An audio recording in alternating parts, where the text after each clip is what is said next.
Hello बच्चों, कैसे हो आप लोग।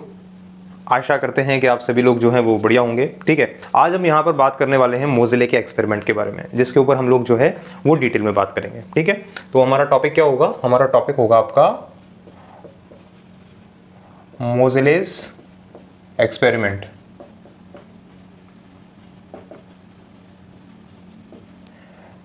और इसके ऊपर बेस्ड एक क्वेश्चन बनता है, उस क्वेश्चन को भी हम लोग जो है वो सॉल्व करेंगे। तो बेसिकली आपके मोज़िले जो थे वो कर क्या रहे थे? मोज़िले जो है वो बेसिकली आपके एक्सरे के ऊपर काम कर रहे थे। तो मोज़िले ने क्या किया कि डिफरेंट डिफरेंट जो आपके एलिमेंट्स हैं ना, उन डिफरेंट डिफरेंट एलिमेंट्स के इन्होंने सरफेस लिए।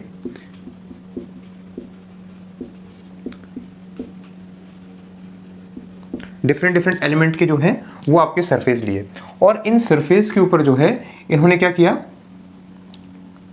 इनके ऊपर इन्होंने आपका फॉल करवाया हाई स्पीड के इलेक्ट्रॉनिक बीम्स। ठीक है, जिसे आप लोग और क्या बोलते हैं? जिसे आप लोग बोलते हैं कैथोड रेस। ठीक है, कैथोड रे। अब कैथोड रेस जो है ना, उनकी कुछ फंडामेंटल प्रॉपर्टीज होती है कि इनका E/m जो है वो कांस्टेंट रहेगा, स्ट्रेट लाइन में ट्रेवल करेगी, ये पोलराइजेशन कर देती है। ये तमाम सारी प्रॉपर्टीज हैं जो हम एटॉमिक स्ट्रक्चर के अंदर पढ़ते हैं। ठीक है, उसमें एक इंपॉर्टेंट प्रॉपर्टी है कि ये एक्सरे जनरेट कर देती है, और हमारे काम की जो है वो यही प्रॉपर्टी है। तो जब इन्होंने इस एलिमेंट की सरफेस के ऊपर हाई स्पीड इलेक्ट्रॉन बीम को या फिर कैथोड रेस को जब स्ट्राइक करवाया, तो यहां से कुछ आपके एक्सरेज जनरेट हुए। ठीक है, अब ये जो जनरेट होने वाले आपके एक्सरे हैं, इन एक्सरेज की क्या है कि आपके डिफरेंट डिफरेंट तो इनकी फ्रीक्वेंसी है। ठीक है, और डिफरेंट डिफरेंट क्या है इनकी वेवलेंथ। ठीक है, डिफरेंट डिफरेंट फ्रीक्वेंसी और डिफरेंट डिफरेंट वेवलेंथ थी। लगभग इन्होंने जैसे मान के चलिए आपके ABCDE इस तरीके के जो थे वो लगभग इन्होंने 38 एलिमेंट्स लिए, जिनके ऊपर इन्होंने ये एक्सपेरिमेंट किया, और इनकी जो फ्रीक्वेंसीज थी उन फ्रीक्वेंसीज को इनने नोट कर लिया। नोट डाउन करने के बाद में इन्होंने ये जो फ्रीक्वेंसीज थी, इन फ्रीक्वेंसीज के जो रूट था उसका ग्राफ बनाया। किसके साथ में? आपका एटॉमिक मास के साथ में। ठीक है, एटॉमिक मास के साथ में जब इन्होंने ग्राफ बनाया तो ग्राफ आया कुछ अनइवन टाइप का। मास एटॉमिक जो ग्राफ था वो एटॉमिक मास के साथ में ही क्यों बनाया? क्योंकि एटॉमिक मास जो है वो फंडामेंटल प्रॉपर्टी मानी जाती थी उस जमाने के अंदर। ठीक है, और भी इन्होंने काफी सारे ग्राफ ड्रॉ किए। इस ग्राफ को देखने के बाद में वो कंफ्यूज्ड भी थे, और वो कहीं ना कहीं उनको सेटिस्फेक्शन भी इस चीज का नहीं था कि ये बात ठीक है कि नहीं है। फिर फर्दर उन्होंने एक ग्राफ जो था वो आपके फ्रीक्वेंसी के अंडर रूट का बनाया। किसके साथ में? एटॉमिक नंबर के साथ में। ठीक है, एटॉमिक नंबर के साथ में इन्होंने ग्राफ बनाया, और वो ग्राफ जो था वो ग्राफ आया आपका स्ट्रेट लाइन, वो भी पॉजिटिव स्लोप के साथ में। ठीक है, इस ग्राफ को देखने के बाद में मोज़िले जो थे वो एक्सपेरिमेंटली इस नतीजे के ऊपर तो पहुंच ही गए थे कि आपका जो एटॉमिक नंबर होता है वो डायरेक्टली प्रोपोर्शनल होता है किस चीज के? फ्रीक्वेंसी के अंडर रूट के।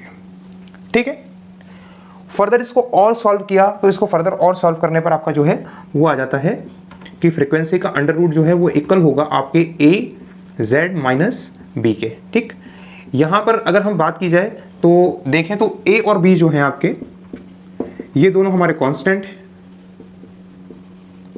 ठीक है, Z जो है आपका वो है क्या? Atomic number. ठीक है, इसके ऊपर बेस्ड एक क्वेश्चन बनता है, जो क्वेश्चन मैं आपको अभी करवा दूंगा। अच्छा, इससे एक रिजल्ट और निकल के आता है।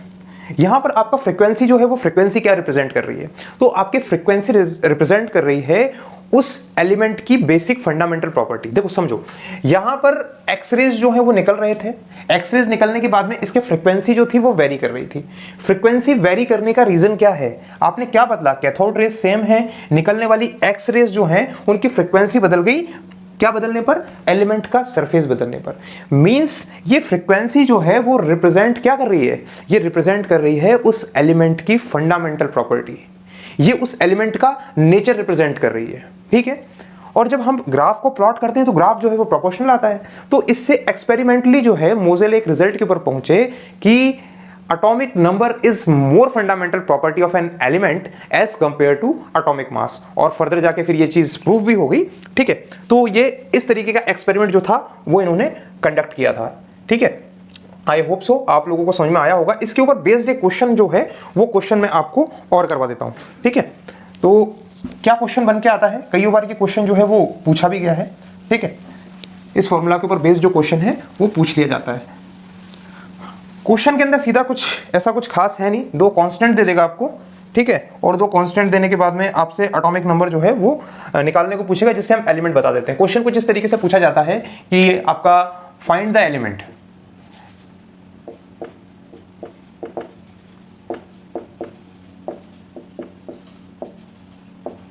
Find the element.